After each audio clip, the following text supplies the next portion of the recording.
Have you ever wondered what games you should keep or you should lose?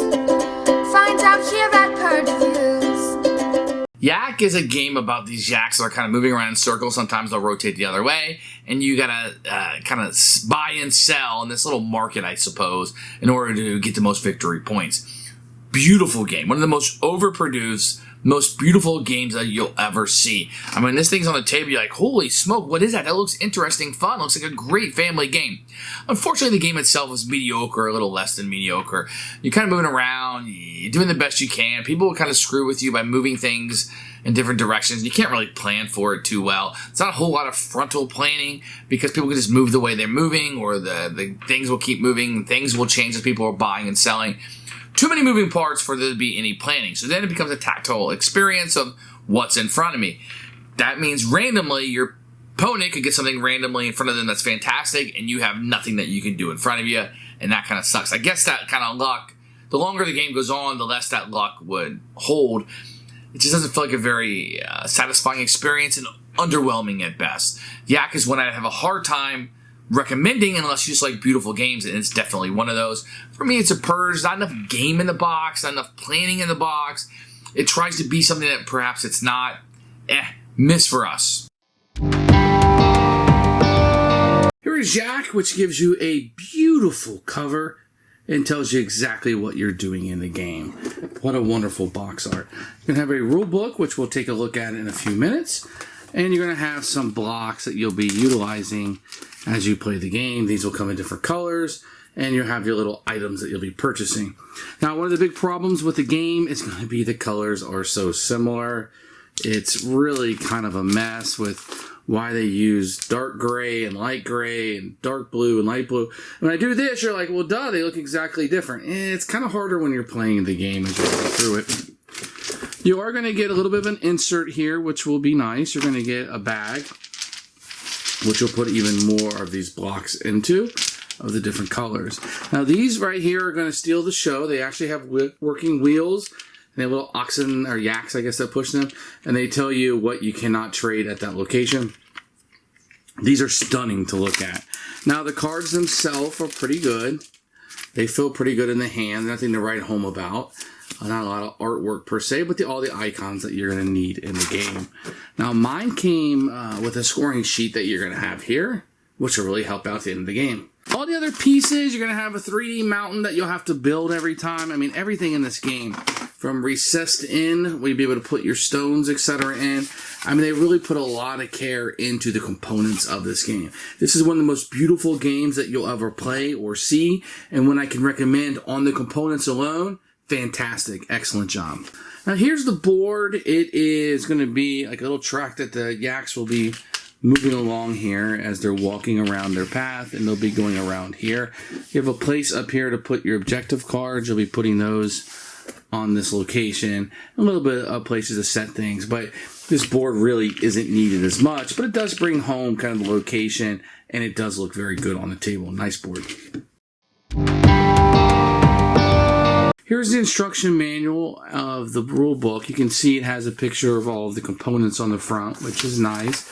It's going to open up this way, and the print's going to immediately get a little bit small, but it does have a picture over here for 4-player, 3-player, and 2-player setup, the goal of the game, and a little bit of an overview. Tells you how to build the stones, etc. And then you're going to move over here with how to play. Everything you need to know is right here for a structure, and then it's going to break down the different actions. It's going to be color-coded for the different examples you're going to have, etc., and a red outline when something is super-duper important, I suppose.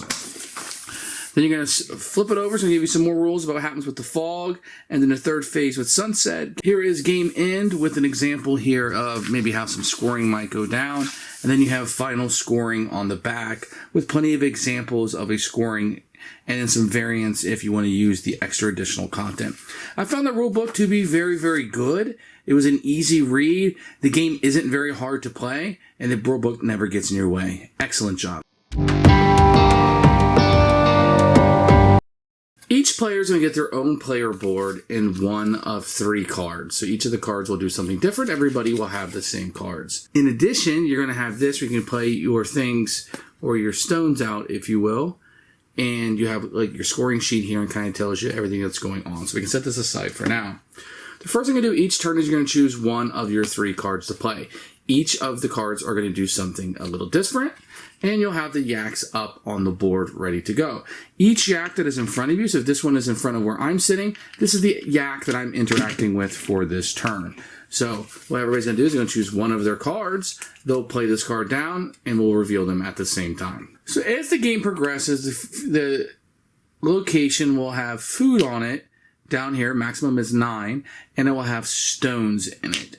So if you play the build card, it will allow you to pay food in order to take a stone from the yak and put it in your location. So what that means is you look down here, you can see how much a stone will cost. 1 for 1, 3 for 2, and 5 for 3. These also have restrictions on it. So this one here on the side says you cannot trade bread here. So normally I would have 2 plus 2 plus 1, 5 in order to trade. So I could probably get 3 stones here, but I can't trade bread there. So I can only trade the milk and the food, which will leave me with 3. So I will trade the milk and the meat, and I'll be able to grab 2 of these stones. Then what I'll do is I'll take these stones and I'll put them on my board. Now, they do have to be adjacent, and there's different ways that you can score down here. You want stones of the same color, but you also want different sets of them. Now, once I have 2, I could always place 1 on top. That is allowable. If I got a 3rd one, I could place it here, or I could place it there. So just like most pyramid things, you're trying to build up as you go to get to the 4th level, which will end the turn. It is important to note that the crystals, these cost 1 food extra because they are wild. They can be any color you want when it comes to scoring. So the build card allows me to trade food. So if I have 2 milk and a wood. Now this one does not take bread. That's what it says on the side of it. I can fill it up with some food, and I could take these 2, putting them on here. Now I could set them side by side, and if I were to get a 3rd one, the 3rd one could go next to it or on top, kind of making a pyramid, if you will. And you get scoring at the end of the game for having colors that are like, and then having different sets, etc. And there'll be different ways to score. So that's what I could do on my turn. If you want to do the restock action, this would allow me to take up to 8 of the same type. So maybe I wanted milk, and I could put this on my player board, and now I have that. Then the card will let me draw 1 of these from the bag. I can draw 1 of these from the bag, and it would go into the carriage, and that's kind of how the carriage will be restocked. So this is the market card. It will allow you to take up to 2 pieces of food from the market, and you can put it on your player board. Remember, you can't have more than 8 here. Then you will draw 3 from the bag. You can put 1 of those into your cart, and the other 2 go back into the bag, and that would be the market action. The other thing is going to be these white ones, which will be fog. And you're going to have a 3D mountain that you're going to press up, but really this tracker is all that you're going to need. And as you get more of these and you add to the supply, it's going to be fog. Every time one of these come out, then what's going to happen is these guys are going to change the direction on the board, so then they would all go in the opposite direction. And that's kind of what you're doing. So you could be planning like, okay, this guy's coming to me next. He has all these goodies. I got a planter now. Oh, somebody drew a white one, and now they're all going the opposite way. And instead of getting this coming to me next time, I guess that guy's coming that doesn't have anything in his pouch or whatever. So it can royally screw you up when those fog pieces come out. At the end of your turn, everybody will pick up the card they play. It will be available in the next round. The baby yak that represents first player will be passed on so somebody else can go first this turn. And all of the carriages will move 1 space. So now you have a new yak in order to interact with for the new round. And that's kind of an overview of how you play yak. Who should buy this game? I mean, it really Square's going to be in lighter gamers, maybe family-type gamers. I feel like there's better games on the market, but probably ones not as beautiful as this one. This is one of the best-looking games that I have seen in a very long time.